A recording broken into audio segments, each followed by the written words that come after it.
到底是谁出卖了马杜罗？一国总统竟然这么轻易就被美国活捉。1月3日凌晨，委内瑞拉总统马杜罗在美国发动的大规模袭击中被捕并被带离出境。这一军事行动背后似乎隐藏着一场精密的地缘交易与内部权力的各种背叛。2026年1月3日凌晨2点，根据媒体报道和社交媒体上流传的视频，美军第160特种作战航空团的 MH-47、支奴干和 MH-60 黑鹰直升机在极低的高度穿梭于委内瑞拉首都加拉加斯的楼宇之间，并直插委内瑞拉国家权力的心脏——蒂乌纳堡军事基地。然而，在这个充满了各种防空导弹和雷达系统的反美堡垒上空，最令人震惊的不是美军的轰炸声，而是委内瑞拉防空系统的沉默。委内瑞拉曾被认为是拉美地区防空火力最密集的国家，自查韦斯时代起，该国便斥巨资构建了一套以俄制武器为核心的综合防空系统。这套系统的核心是 S-300BM 安泰富2500远程防空导弹系统、富翼山毛榉 M2 中程导弹和 S-125佩乔拉夫 RM 短程系统。理论上，这套系统能够探测并锁定数百公里外的任何空中目标，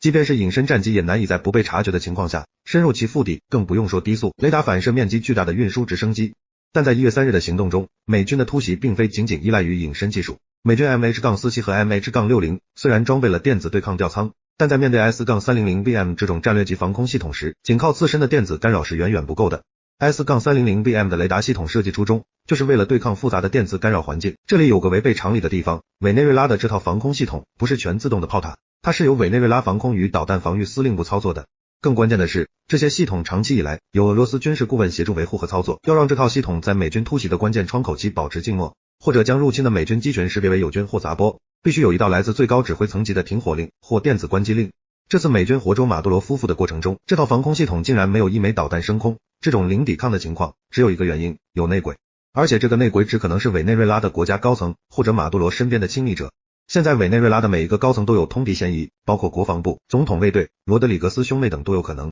首先，防空系统哑火，国防部恐怕难以自圆其说。委内瑞拉国防部长洛佩斯是其国家军队的实际掌舵人，作为查韦斯主义的忠实守护者，洛佩斯自2014年以来一直担任国防部长，是马杜罗政权中任职时间最长的军方高层。美国司法部早已对洛佩斯提出了毒品走私指控，并悬赏1500万美元缉拿他。在2025年11月，随着特朗普政府将太阳卡塔尔定性为外国恐怖组织，洛佩斯的身份从外国官员转变为恐怖组织头目，这意味着他不仅面临法律起诉，更成为了美军合法的定点清除目标。在这样的高压下，洛佩斯要么动员军队跟美军干到底，要么与美方达成秘密协议，以出卖马杜罗或者不抵抗来换取美军的保全承诺。如果说这是防空系统失灵的原因，那么总统卫队指挥官兼军事情报局局长埃尔南德斯达拉也很有嫌疑。其作为马杜罗身边的最后一道防线，被美军如此简单就突破掉，也是疑点重重。蒂乌纳堡不仅是军事基地，更是马杜罗的官邸所在地，这里常年驻扎着最精锐的部队，拥有独立的防御体系。美军三角洲部队要在这里实施抓捕，必须拥有极其精确的实时情报，马杜罗在哪个房间，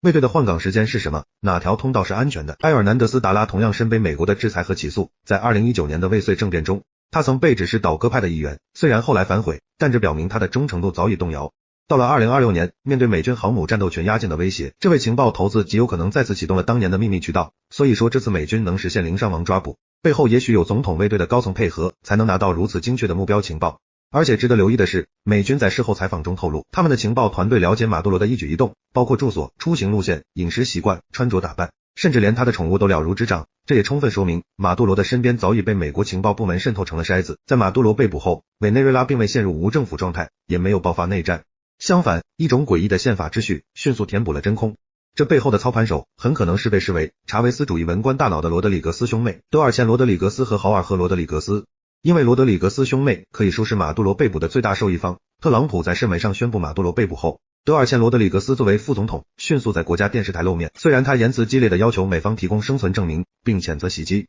但他的身份在这一刻已经发生了质变。根据委内瑞拉宪法第233条，当总统出现绝对缺位，包括死亡、辞职或被撤职时，副总统将接任总统职务。马杜罗的被捕在宪法解释上即构成了事实上的绝对缺位。早在2025年就有情报显示，罗德里格斯兄妹在卡塔尔多哈与美国官员进行了秘密接触，他们的诉求是如何在保留查韦斯主义政治遗产的前提下解除西方的制裁。而众所周知，马杜罗是横在美委两国之间最大的一根刺。对于罗德里格斯兄妹而言，如果通过默许甚至协助美国的马杜罗抓捕行动，可以达成了一石三鸟的效果。一是可以借美国之手除掉马杜罗，避免了内部政变带来的流血和分裂；二是获得继位合法性，德尔茜可以依照宪法继任总统，维持了政权的法统，使得军队和党内温和派有了效忠的对象；三是拔掉了马杜罗，美委可以开启谈判窗口，毕竟一个没有马杜罗的政府更有可能从美国那里获得制裁的松绑，尤其是石油出口的全面正常化。而豪尔和罗德里格斯作为国民议会主席，是委内瑞拉政权的实际操盘手。前委内瑞拉将军克利夫·阿尔卡拉曾指控，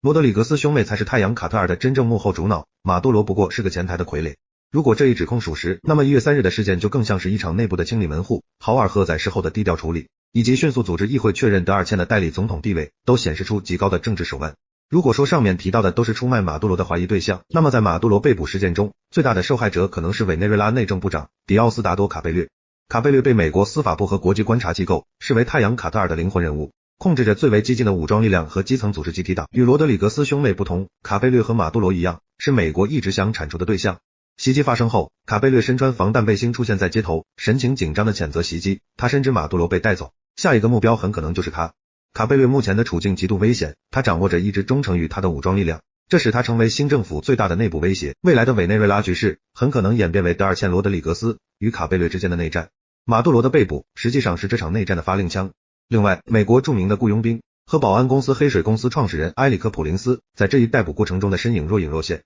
他长期游说特朗普政府采用私有化手段解决委内瑞拉问题，并曾发起针对委内瑞拉的心理战运动。早在2019年，普林斯就曾秘密访问加拉加斯，会见德尔茜罗德里格斯。虽然1月3日的行动由美军正规军三角洲部队执行，但普林斯在幕后建立的沟通渠道，特别是与罗德里格斯家族的联系，有可能成为了促成这次内部出卖的关键管道。所以说马杜罗这么轻易就被捉，很可能是一场精心编排的被动政变。至于到底是谁出卖了马杜罗，答案也许是某一个人，也许是一个由利益捆绑而成的反对派联盟。